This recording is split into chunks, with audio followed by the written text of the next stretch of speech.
Alright, so I've created the ultimate guide here for the best possible start that you can have in Fallout 4. Whether you're playing on easy, hard, or survival, we're going to become pretty rich enough to at least buy the Overseer's Guardian, probably the best weapon in the base game, that you can stick with all the way up to endgame, and we're going to get it at level 1, plus a ton of other items, secret locations, and all of that. The Overseer's Guardian is typically super expensive, but I'm going to show you how to get it for basically nothing, with 0 charisma. Well, 1 charisma. You can see my stats here. I have like nothing into it. And we're gonna do all of this in about 20 minutes. So in the vault, unless you're playing on survival and don't have any space, I would grab absolutely everything that you can find. But coming out of the vault, there's a guard post immediately to our left, sort of right next to the vault entrance. Go inside of there, and inside of the wooden crate, you'll find some Radaway. There's also a med pack on the wall that I didn't even grab. Then exit, you'll find 3 yellow crates laying outside. Loot all of those. They've got meds and a bunch of different items that you can sell. Now, if you're facing where you immediately came out of the vault towards Sanctuary, your home settlement down the hill, turn around to do a complete 180 and walk forward and take a left into the fence's opening and follow up the trail to the small hill that is sort of overlooking the vault. And up there you will find 1 purified water and 2 dirty waters. If you're not playing on survival, these waters aren't as necessary, but we're trying to get everything that we possibly can, especially because we have no heals at the moment. That spot is sort of overlooking the vault and the Sanctuary, the first settlement, your hometown. So we're going to go ahead and head straight towards Sanctuary, all the way down the mountain.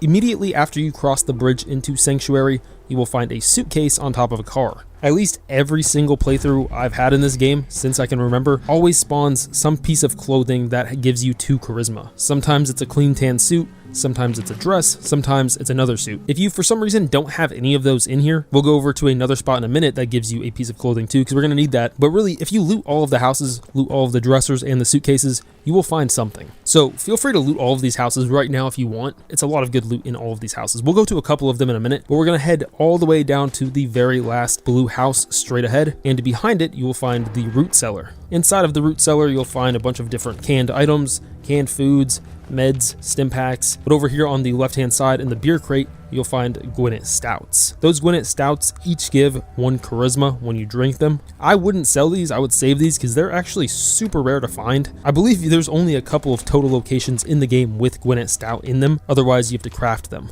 Underneath the metal stand you'll find 2 gold bars, and on top of the safe you'll find another gold bar. These sell for a lot of money, and this is going to be our primary source of caps. So loot everything in the cellar, take everything. If for some reason you ever go to the workbench and store all of your junk, make sure you take the gold out, keep the pre-war money, and any cigarettes. Those can be converted into like cloth, but it's really useless. They sell for a lot of caps though. So go on top of the roof, loot the military bag on top of the roof. It gives you some shotgun shells and other stuff.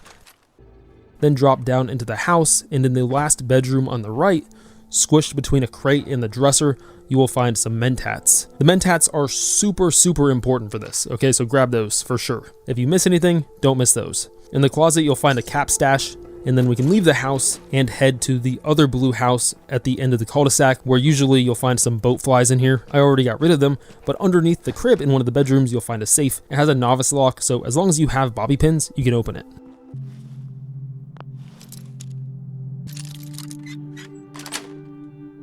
Sweet. Then we're just going to cross the street again to the yellow house, which is the neighbor of our family's original home in the intro. Inside of here you'll find some more boat flies and a safe in the last bedroom.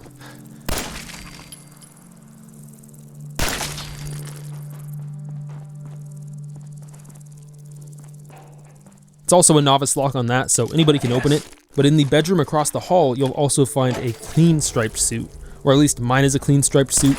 Check in there and see if you find any articles of clothing too that give you charisma, because that clean striped suit is also 2 charisma.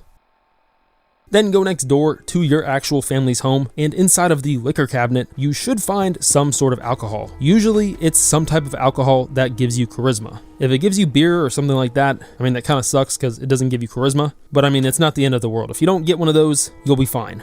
It's only 1 charisma anyways, it's not super important, but it's an extra little bonus that'll save us some caps. So now cross over to the workbench, or at least I'm going to cross over to the workbench that's right across from us, store all of your junk, and if you do store all of your junk, make sure you take out the gold bars, any cigarette containers, preserved cigarette packs, and especially pre-war money. The pre-war money, and I think the cigarettes also, if they stay in the workbench, they're going to be used for cloth, and they are way more worth it to sell for caps. But once you're done with that, we're going to go back to that cellar house at the very end of the road.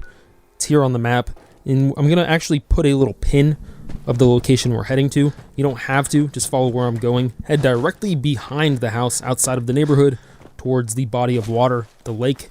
There's a bridge or a dock that you can cross, and once you do, you'll find a suitcase with some loot, and then we will continue on to the boat.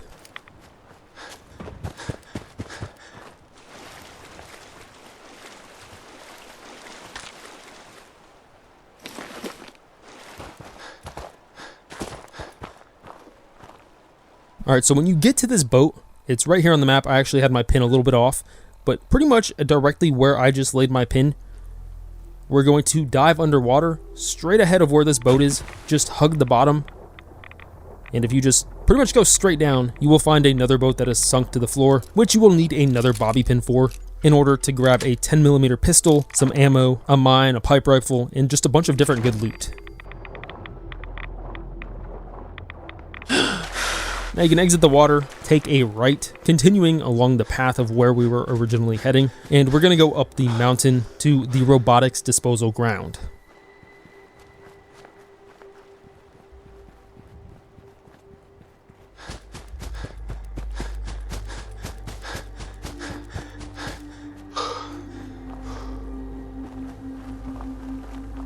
There's a hole in the fence that you can enter to get in. There's a bunch of different entrances. Go around, and on top of some cars, you will find a fat man. Go back toward that sentry that we just passed, and right next to him, you will find a green military trunk. It's got even more really good loot in there. And if we go towards the other end opposite of where we entered the robotics place, you'll find a mini nuke stuffed into the corner, which you have to kind of crouch down and get it to pop out of the tires. But once you do, don't go much further outside of that fence. I'll tell you why in a minute. But first, we're going to go into the actual building here. And inside, you'll find a bunch of different types of loot. You got junk, a hot rodder magazine, There we go. a cigar box, circuit boards, stim packs, and all of that. So go ahead and open up the terminal where you can now boot up that sentry that we found outside. Hit activate sentry bot, then yes. And then once that boots up, it takes a second. At the very bottom of the screen, you get the option to eject holotape. Eject that holotape and then open up your Pip-Boy, go over to the miscellaneous tab in your inventory and play the combat sentry holotape. Then we're going to go down and initiate self-destruct on the sentry. I believe you can get the sentry to go around to the different military outposts and get rid of the raiders. I have never done that. Instead, I just blow the sentry up, which could take a minute. I think it actually took 45 seconds to actually explode here. And inside of him, we will find 2 fusion cores. Inside of that green trunk next to the sentry, we already found 1 fusion core, so now you should have found 3 just in this location.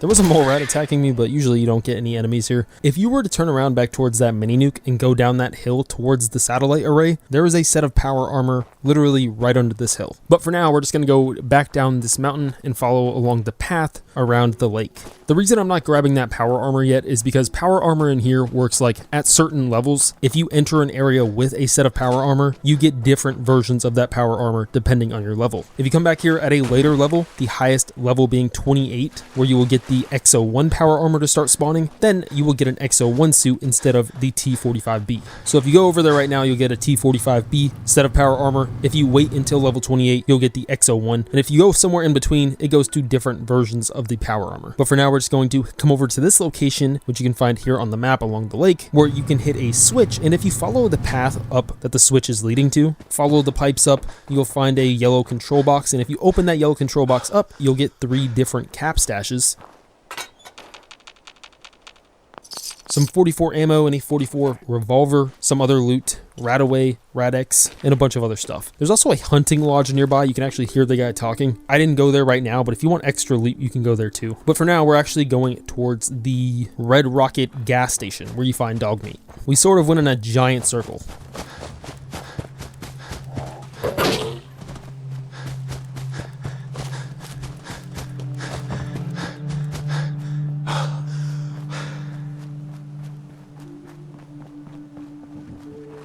Now once you get to the Red Rocket truck stop, you can talk to Dogmeat and get him to follow you. I'm not doing that right now. I'm just going to go over and cook all of my food. You don't have to cook all of your food, but it's worth more if you sell it, and it heals you a lot more. So it's definitely worth it. It's right here. There's a spigot to cook at the gas station. And I actually just got to level 2 because I cooked. So if you don't cook anything, you can do all of this at level 1. If you turn around and go directly behind the gas station, you can find a mole rat den. Most people don't even know that this thing is here, but if you go in here, you can eliminate all of the mole rats if you want to. I'm not going to eliminate all of them, and I'll tell you why in a minute.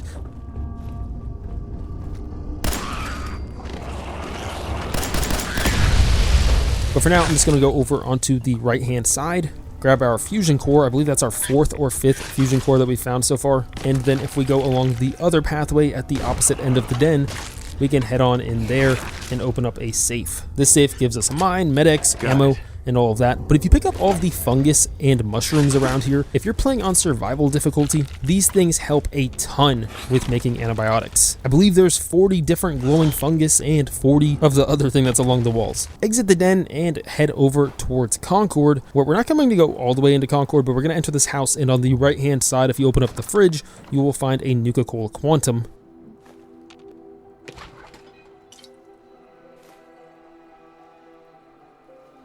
And then head up the stairs, you will find a bobby pin on top of the dresser. Turn around onto the window sill and find some Nuka-Colas, plus some bottles. You don't have to carry bottles, but they give you glass, and if you set up a purifier for water up at your outpost, it'll start crafting purified water, which sells for a ton of caps. I got a little stuck here, but turn around and go back through the door we came in, heading past the Red Rocket gas station this time and back towards the water tower, which you can see the water tower like up in the sky. Go over there on top of the hill and you will find a med pack directly underneath it.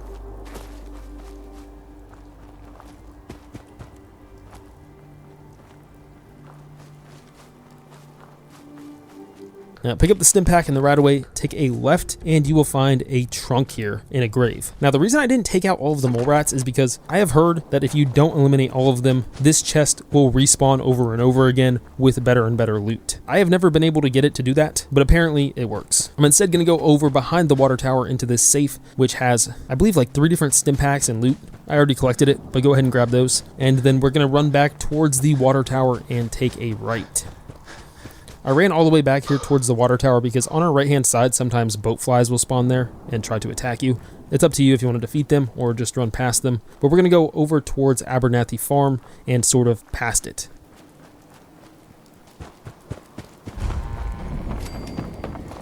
We're a peaceful farm. We don't want any trouble. Now basically immediately after you pass Abernathy Farm, you'll come to a shack. And I almost miss it here, but make sure you collect the hub flower that is sitting right next to the shack. There's 2 bushes there. You really need that hub flower. I almost missed it, but it is extremely essential. Go inside of the shack and you'll find some Nuka Cherry, some bottles, a cigarette carton, cigarette pack, and cigarettes, plus a cigar. You'll also find some whiskey in here, also extremely important to grab this. Now here on the map you can see exactly where we are, just below Abernathy Farm, or kind of southwest of it, and we're going to head all the way southeast, sort of towards Diamond City, but not exactly Diamond City. We're really close to being done with this. Set a marker here if you want, that way it's a little easier to follow along, but I'm pretty much heading directly to the marker. Every time I have done this, I have never ran into any enemies. I think the spawns are pretty random, but I don't really remember the last time I ran into any enemies doing this.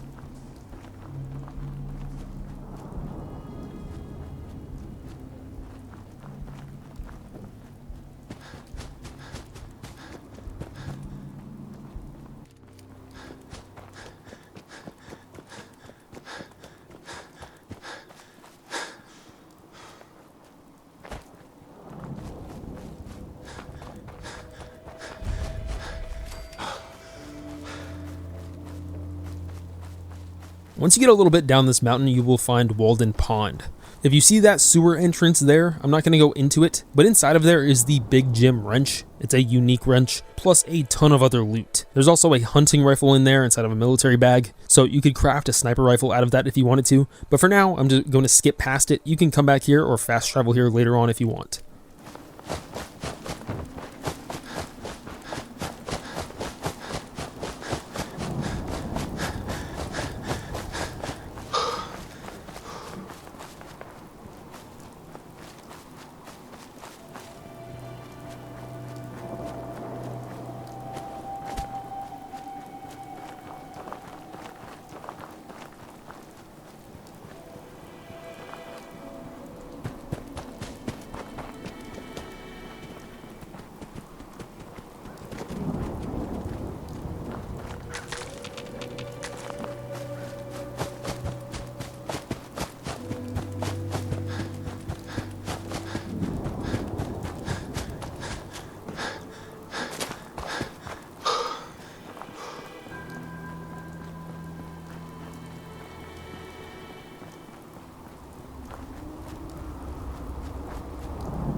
Okay, so now we have come to the Beantown Brewery.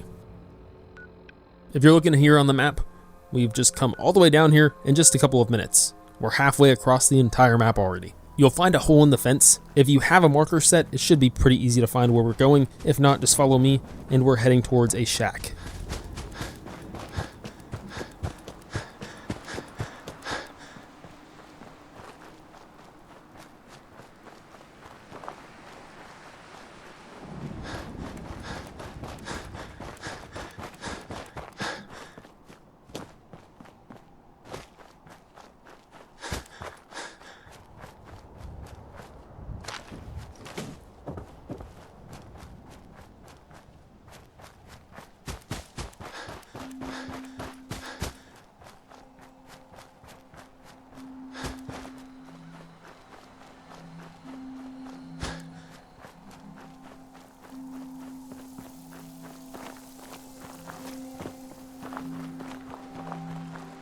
Alright, so now we're at like this unmarked location, this farmer's market, just southeast of the Beantown Brewery.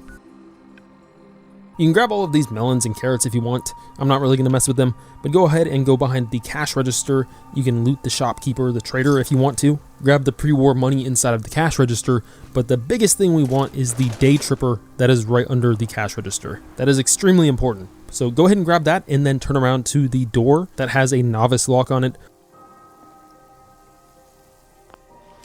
Unlock it, and inside you will find another day tripper. Pick up that and then access the chemistry station, where we are now going to make grape mentats. The grape mentats are probably the biggest thing that we need to make the Overseer's Guardian extremely cheap. So for grape mentats, we need 2 hub flour. The hub flour I already said was laying outside of that shack at Abernathy Farm. It does cost 2 of them, but there was 2 there. The mentats we got from inside of that house at Sanctuary, and inside that shack at Abernathy Farm is also where we found the whiskey. So once you craft the grape mentats, you can go ahead and exit the chemistry station, leave this market building, and head directly straight ahead of us. You can see on the compass the little vault icon, and we're going to go over to Vault 81.